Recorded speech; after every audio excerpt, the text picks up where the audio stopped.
Penduduk merupakan pelaku dan penerima manfaat dari pembangunan. Oleh karena itu, proses pembangunan perlu memperhatikan aspek kependudukan.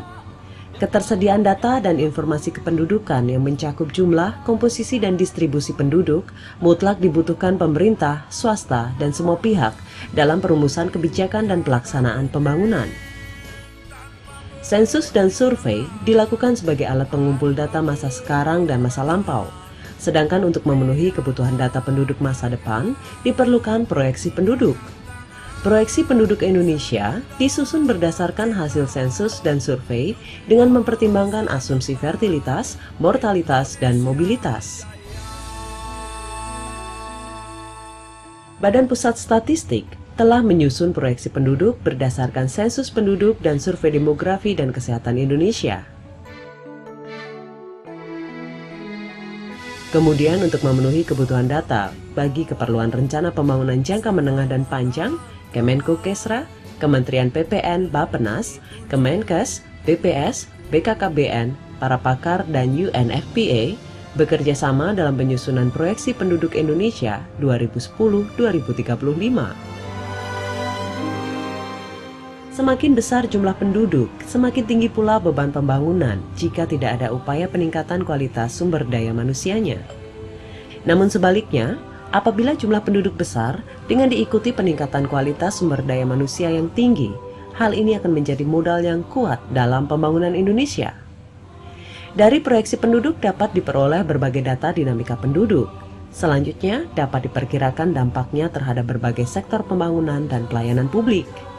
Proyeksi penduduk mutlak diperlukan sebagai acuan resmi dalam menyusun rencana pembangunan jangka panjang dan menengah oleh semua pihak. Proyeksi penduduk bermanfaat sebagai basis data perencanaan pembangunan sektoral yang meliputi jumlah penduduk sasaran sektoral dan proyeksi sektoral. Hasil proyeksi menunjukkan jumlah penduduk Indonesia meningkat dari tahun 2010 ke 2035 sebesar 27% atau sekitar 64 juta jiwa penduduk. Sejak tahun 2012, Indonesia mengalami era bonus demografi yang ditandai oleh dinamika penduduk produktif usia 15 hingga 64 tahun yang merupakan peluang yang baik untuk menggerakkan roda pembangunan. Dan angka ketergantungan semakin menurun hingga mencapai puncaknya di tahun 2028 sampai 2031.